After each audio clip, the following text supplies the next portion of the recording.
Hello दोस्तों, नमस्कार। मैं दीपक कुमार स्वागत करता हूं आपके अपने YouTube चैनल गुरुकुल पॉइंट में। कैसे हैं दोस्तों? उम्मीद करता हूं बहुत अच्छे होंगे।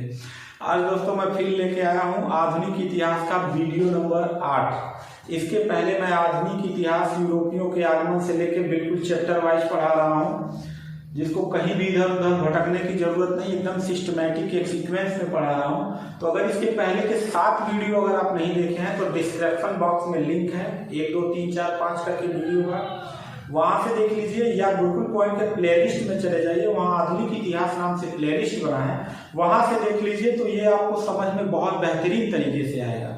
वैसे भी अगर आप पहली बार भी देखेंगे तब भी आपको समझ में आएगा, लेकिन इसके पहले की पूरी कहानी अगर आप देख लेंगे तो एग्जाम में आपको किसी भी प्रकार की दिक्कत नहीं होगा।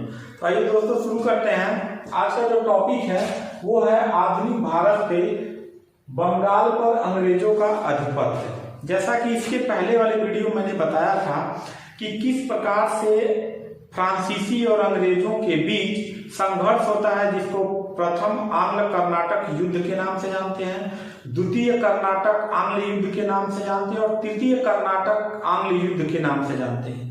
3 कर्नाटक युद्ध लड़े गए थे, जिनके बारे में मैं 7वें वीडियो में पढ़ा चुका हूँ। यानी फ्रांसीसियों और अंग्रेजों के बीच यहाँ पे युद्ध की स्थिति उत्पन्न होती है और लास्ट में वांडीवास का युद्ध होता है, जिसमें फ्रांसीसियों का पूरा बोरिया बिस्तर यहाँ से इंडिया से बंध जाता है और बंधने के बाद ये भारत से वापस यूरोप चले जाते हैं। कुछ छोटे मोटे क्षेत्रों पे सीमित रह जाते हैं और यहाँ पे आधिपत्य किसका हो जाता है?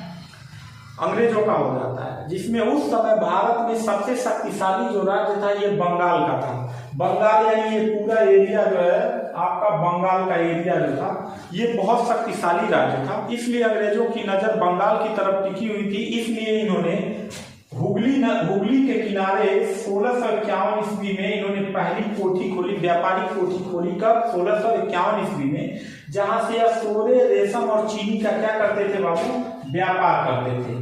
ठीक है, शुरुआती में जहां जाते थे पहले व्यापार करते थे, फिर धीरे धीरे वहां पे अपना राजनीतिक हस्तक्षेप करना शुरू करते थे। तो इसके बारे में जानेंगे कि किस प्रकार से इन्होंने 1651 में हुगली पर अपना पहला व्यापारिक कोठी खोला और धीरे धीरे यहाँ पे बंगाल में जो नवाब हुआ करते थे उन पे किस प्रकार से इन्होंने अपना आधिपत्य स्थापित कर लिया। ठीक है, चलो यहाँ देखो, अंग्रेजों ने अपनी पहली कोठी खोली थी 1651 ईस्वी में। कहां पे? हुगली पे। कहां पे? हुगली में।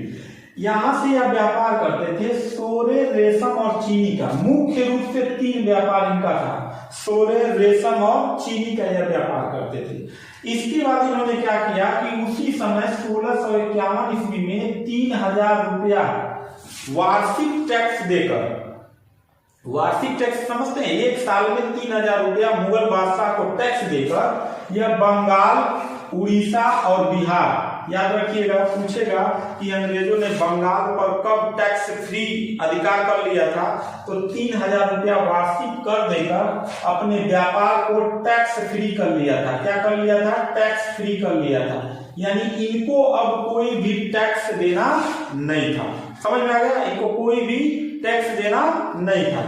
और जब टैक्स देना नहीं था तो ये खूब जम के क्या करते थे? कमाते थे और 1 साल में 3000 रुपया वार्षिक कर देते थे। ये पहला टॉपिक समझ लीजिए। इसके बाद दूसरा टॉपिक समझिए। 1658 ईस्वी में औरंगजेब ने मीर जुमला को बंगाल का सूबेदार बना दिया।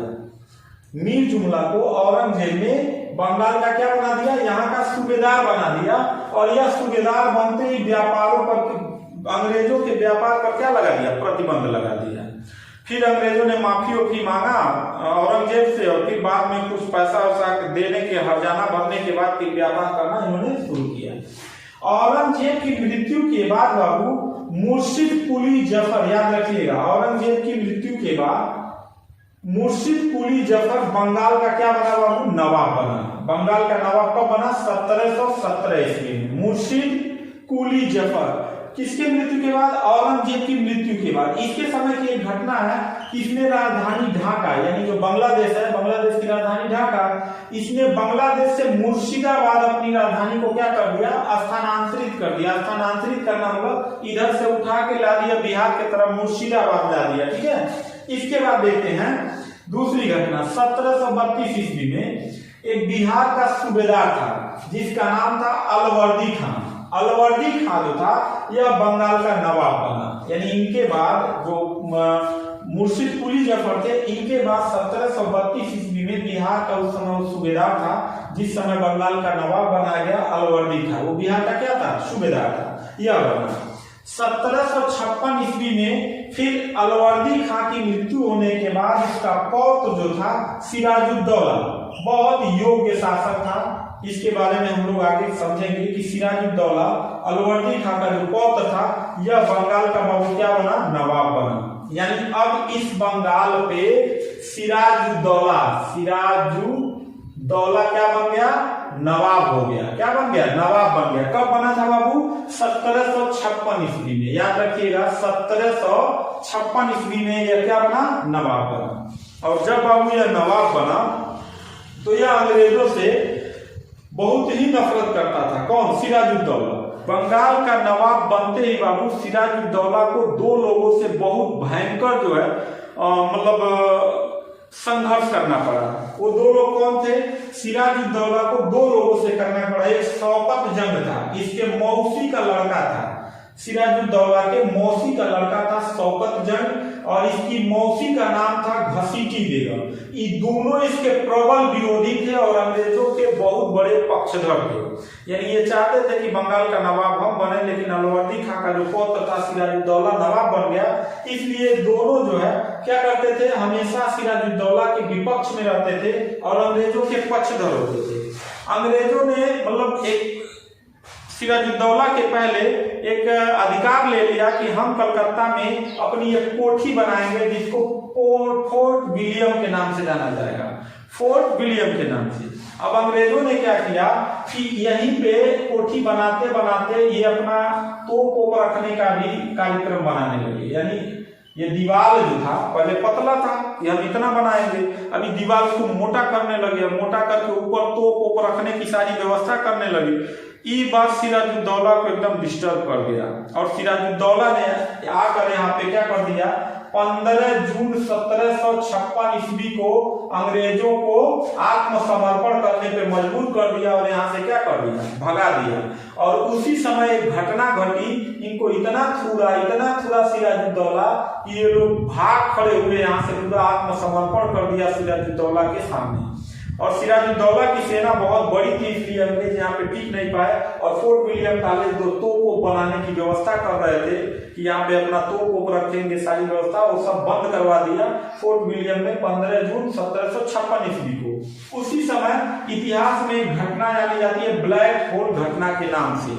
इसमें सिराजुद्दौला ने क्या किया कि एक घर था, बहुत छोटा सा घर था यहीं मतलब बंगाल में। यह 18 फीट लंबा था, 14 फीट 10 इंची चौड़ा था। यानी 18x4 का एक कमरा था। 18 फीट लंबा और 14 फीट क्या था? चौड़ा। एक छोटे से कमरे में 146 लोगों को ठूस दिया उसने। ठूसना जानते हैं ना? भर दिया कमरे में 20 जून 1756 ईस्वी को। तो पूछा जाएगा कि बंगाल में ब्लैक होल की घटना कब घटित हुई थी? तो 20 जून 1756 ईस्वी को हुआ था। एक छोटे से कमरे में 146 लोगों ने सिराजुद्दौला ने अंग्रेज के बूढ़े बच्चे जवान अधिकारी मतलब ऐसे जितने लोग मिल गए 146 लोगों को लाठी भंडे से ढकेल के उनको घर में क्या कर दिया? बंद कर दिया। तारे ऊपर सब थे। उसी में 3 दिन बाद यानी 23 जून 1756 ईस्वी को वो दरवाजा खोला गया, जिसमें से सिर्फ 23 लोग जिंदा थे। 123 लोग एकदम मर गए थे उसी में। यह घटना ब्लैक होल घटना के नाम से जाना जाता है। ब्लैक मतलब काला, होल मतलब एक बिल। यानी छोटे से कमरे में बंद कर दिया गया, जिसमें 123 अंग्रेज मर गए और 23 लोग बचे थे। इसी 23 में से एक इतिहासकार बच गया था। और वो इतिहासकार कैसे बच गया? उस लास्टवा में ढकेल के भेजा गया था। वो फटकवा के नकिया लगा के सांस ले रहा था, जिससे वो बच गया। वो भागा गया यूरोप और यूरोप के राजा से कहा कि तो सिराजुद्दौला बहुत खतरनाक है। 146 लोगों को एक छोटे से कमरे में बंद कर दिया, जिसमें 123 लोग मर गए। तो ये घटना जाना जाता है ब्लैक होल घटना के नाम से।